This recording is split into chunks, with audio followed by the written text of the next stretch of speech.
Muy buenos días tengan todos ustedes, bienvenidos a Memorial del 2024. Generalmente termino estas charlas diciendo bienvenidos los comentarios, las críticas, las sugerencias y atiendo a ellas efectivamente. A veces me tardo un poquito porque no siempre hay el tiempo suficiente como para atenderlas, pero procuro leerlas. Y me ha llegado una crítica de Víctor Rodríguez que siento legítima, válida y por tanto, aunque no fuese así, puesto que es respetuosa y es sugerente, propositiva, pues la atiendo. Víctor Rodríguez acusa que hay un sesgo muy marcado en mi persona en torno al favoritismo que tengo por Morena. Yo le he dicho que al margen de que no milito en ese partido, de que efectivamente sí soy simpatizante de López Obrador, pero que no quiere decir que convalide todo lo que hace, ni que lo siga a ciegas, pues tengo que decirle que le eche un vistazo a los otros videos que hay en este espacio para que revise las veces que he criticado al presidente López Obrador por lo que no ha dicho en sus informes presidenciales, por el fracaso que resulta la resolución del caso Ayotzinapa, por las cuestiones que tiene de favoritismo él sí por el ejército, y he explicado las razones, el lío en que está metido Morena, que no presta atención en la búsqueda de candidaturas, está descuidando tanto la Cámara de Diputados como la de Senadores y las reformas que están en puerta, así como las decisiones muy importantes que están ahí en el tintero. Y como todo mundo anda volando en pos de una candidatura, se olvidan de su chamba original. En fin, sesgo o no sesgo, me parece que trato de ser objetivo. No sigo a Morena, no sigo al presidente, tengo que por razones de trabajo escuchar lo que dicen, puesto que el oficio es periodista, y tengo que ver todas las caras, todos los ángulos, todas las aristas que tiene un problema para tratar de entenderlo mejor. Si hay o no sesgo de mi parte, pues es algo que trataré de ir corrigiendo sobre la marcha. Uno no está privado de tener sus preferencias, tanto políticas como electorales, como el propio Víctor no está privado de tener las propias. Lástima que no me las mencionó, como para entender la naturaleza de su comentario. Pero sí entiendo el final, el objetivo de este comentario que hace, en el sentido de que me veo muy morenista. Yo mismo lo he dicho en algunos programas, que me han acusado de ser morenista y no lo soy. Me parece, y lo he reiterado siempre, que frente a todo lo que tuvimos de neoliberalismo durante 30 años, cosa que yo sí he vivido desde el periodismo y en el ámbito personal, los últimos 35 años que me he dedicado al periodismo, he visto ambas partes. Me tocó ejercer el periodismo en tiempos en que el PRI era hegemónico, el único partido, en tiempos en que el Poder Judicial no chistaba, en tiempos en que la Cámara de Diputados aprobaba todo según lo mandaba el presidente. Me tocaron los tiempos de la transición, cuando todo el mundo puso su esperanza en Vicente Fox. Iba yo para una estación de radio justamente cuando asesinaron a Luis Donaldo Colosio. Iba a iniciar el noticiero a las 6 de la tarde y el asesinato, el magnicidio, si mal no recuerdo, fue a las 5 de la tarde. Iba yo en plena carretera. En fin, he visto también esa transición de Fox y que pronto decepcionó. He visto el fraude de Felipe Calderón en 2006,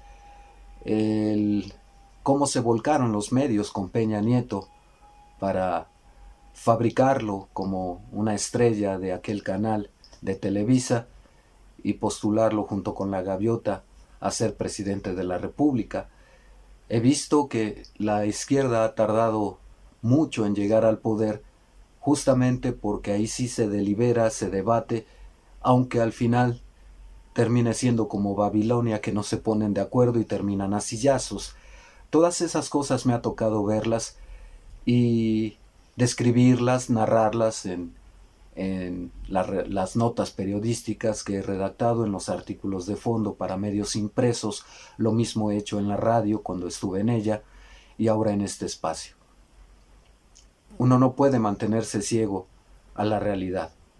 Si hay sesgo y simpatía, no es propiamente ni por la izquierda, en ese sentido, ni por Morena ni por López Obrador.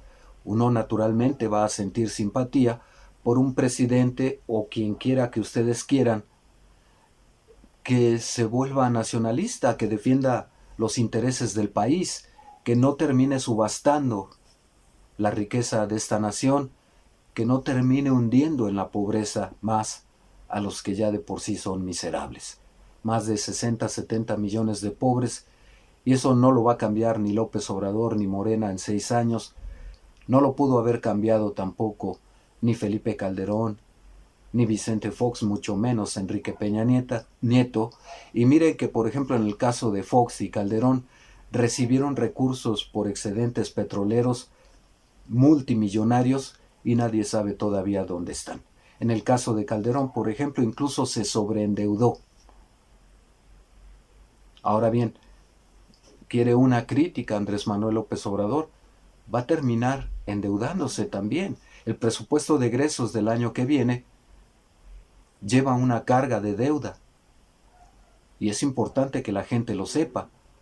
Hay un abismo de diferencia entre endeudarse para terminar los proyectos que están en marcha ya, como la refinería, como el Tren Maya, el Transpacífico, en fin. Eso es muy distinto que ilegalmente generar fideicomisos para el Poder Judicial que no son recursos de los trabajadores. Y si lo sabía, pues para el gobierno federal fue muy fácil decir, y para la Cámara de Diputados, a ver, dinos cuáles son, los podemos poner en un apartado y no los tocamos. Pero lo que es para la clase alta del Poder Judicial, eso sí tiene que tocarse porque su origen es ilícito. Ya en una entrega anterior dije que esos guardaditos del Poder Judicial se hacen con lo que no gastan de su presupuesto anual, y eso es ilegal. Todo dinero que no se ejerce se tiene que regresar a la tesorería y ellos encontraron la manera de quedárselo con fideicomisos. Eso es ilegal. Y para quien quiera que nos escuche, yo creo que ha sido bastante tolerante este gobierno al no fincarle responsabilidades a quienes administrativamente y por orden superior, otra vez, determinaron que se armaran fideicomisos con recursos que debieron ser devueltos a la Federación, al gobierno de la República. En fin, insisto, yo no sé qué sesgo tenga Víctor, yo sí me pronuncio abiertamente no por Morena, no por el presidente, aunque digo que lo prefiero más que a otros o que cualquier otro que entregue al país, que incluso que la oposición, que he dicho que eso es una lástima, también he advertido de lo peligrosísimo que es que un solo partido y un solo hombre gobiernen a esta nación, que necesitamos oposición pero pensante, que no mueva a la risa con sus absurdos. Y necesitamos candidatos de oposición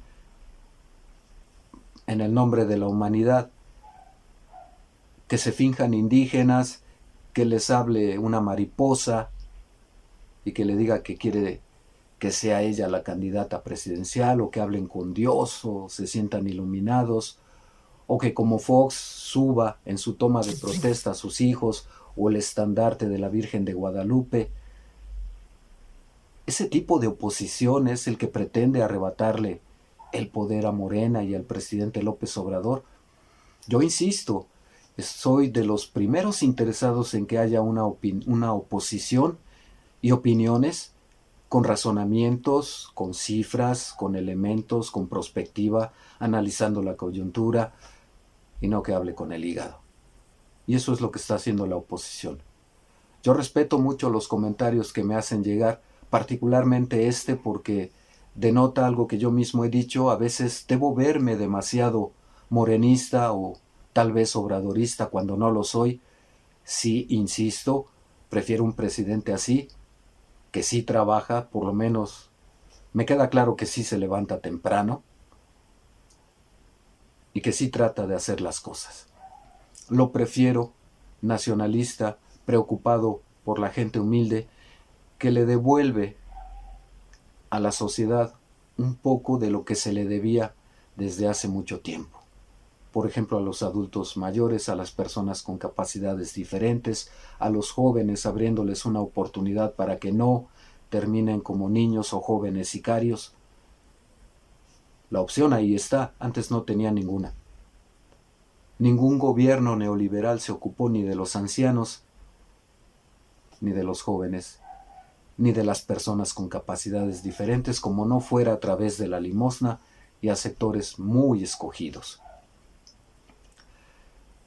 Yo estoy a favor de eso, de un país democrático, de un país en el que sea la sociedad y no un tlatoani o un jefe máximo, tipo Calles, el que siga mandando en este país. Estoy a favor de que haya una oposición realmente seria, que piense en el país y no en simplemente recurrir a fake news, a escándalos para regresar al poder. Que lejos de proponerle una alternativa a la nación, no menciona mucho esto porque es volver al neoliberalismo en el que estuvimos inmersos desde principios de los 80 y que nos llevó a una miseria más grande. En fin, espero seguir contando con Víctor para que nos siga en estas charlas, y yo prefiero que intercambiemos puntos de vista a descalificar al otro como sesgado o como partidista. Somos seres humanos que buscamos soluciones para nuestro país y que cada debate, cada intercambio de ideas, por lo menos nos deja otro sabor de boca, nos hace perfilar la posibilidad de que efectivamente dialogando hay cosas en las que podemos coincidir. Yo espero que Víctor, como el resto de quienes hacen el favor de seguir este espacio, coincidan en el hecho de que necesitamos construir una nación que no sea la nación de un solo hombre o de un solo partido, una nación en la que la sociedad tome su lugar por fin. Me doy cuenta de las dificultades que eso entraña. Las entraña porque tenemos un país con una miseria terrible. Tenemos un país que, de acuerdo con las estadísticas y los estudios en la materia, apenas tiene sexto de primaria y, si bien nos va, tercero de secundaria en materia de educación. Que hay un analfabetismo funcional, es decir, aquellos que saben leer y escribir y leer, pero que no entienden lo que leen. Y eso es terriblemente grave. ¿Y eso cómo lo corregimos en un sexenio? Hacen falta planes de largo aliento, de largo alcance, una perspectiva ambiciosa realmente, con personajes que de veras quieran construirla, como para corregir la anemia, tanto física como espiritual y moral, que tiene este país, particularmente entre quienes lo gobiernan. Yo espero, insisto, seguir contando con Víctor para intercambiar ideas y con todos ustedes para coincidir, más que para definir quién tiene la razón. De poco o de nada sirve que ustedes de aquel lado o que yo tenga la razón si no nos sirve para buscar soluciones, si no nos sirve para hacer una sociedad más sólida que no esté esperando el siguiente Mesías o el siguiente caudillo, sino que cada uno tome las riendas del poder, no solo con el sufragio a la hora de ir a votar, sino precisamente esto, tratar de evaluar no solo lo que hace un presidente o los partidos políticos, la oposición en particular, qué hacen los medios de comunicación, en qué están contribuyendo, qué hacen las religiones, la Iglesia Católica, de qué lado está, qué hacen los poderes de la Unión, qué hacen las entidades federativas, qué hacen los gobernadores cuando solo están acostumbrados a tender la mano, porque la mayoría de ellos, salvo algunas excepciones, depende en gran medida de este gobierno centralista que va repartiendo recursos de acuerdo a los convenios fiscales y los mantiene por una parte dependientes y por la otra tampoco en ellos surge la iniciativa en los gobiernos estatales como para fortalecer sus finanzas. Lo primero que hacen es subir impuestos a su población de por sí ya castigada. No hay inventiva, no hay proyecto de nación a futuro. Y yo quisiera que entre todos la construyéramos. Este memorial del 2024 no solo está tratando de advertir los escollos que vamos encontrando en la coyuntura, sino perfilando precisamente esto, que necesitamos construir una nación no solo para nosotros que vamos de salida, sino para los que detrás nuestro vienen. Y quisiéramos verlos no convertidos en niños o jóvenes sicarios porque no hay alternativas, sino con esperanza, porque nosotros ya estamos peleando para que la tengan y para que existan los instrumentos para que ese futuro llegue. Hay muchas dificultades para construir una sola nación. He dicho más de una ocasión que eso es muy complicado porque nunca lo hemos sido. Nunca. Ni desde tiempos prehispánicos. Tampoco ahora. Y ahora me llama singularmente la atención que culpen a Andrés Manuel López Obrador de polarizar al país. Los aztecas estaban polarizados con todos los pueblos que conquistaron, por eso le ayudaron a los españoles a conquistarnos. Hidalgo pedía que nos viniese a gobernar un virrey, no tan corrupto como el que había, sino más magnánimo, hasta que vio que no había de otra para defender sus privilegios que pedir la independencia. En la Revolución, Madero, un hombre acaudalado de los más 10 ricos del mundo, encabeza un movimiento que a las primeras de cambio consigue la presidencia y quiere mandar desarmado a su casa a Emiliano Zapata.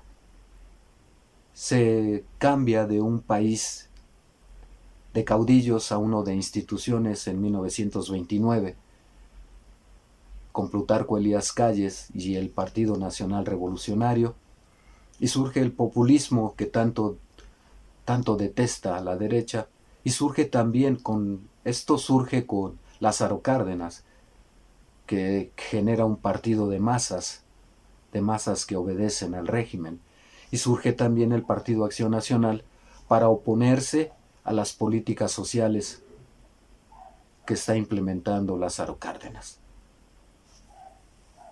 Desde ahí hasta los gobiernos civiles y hasta recientemente hay un caudillo en la presidencia de la República, Andrés Manuel López Obrador.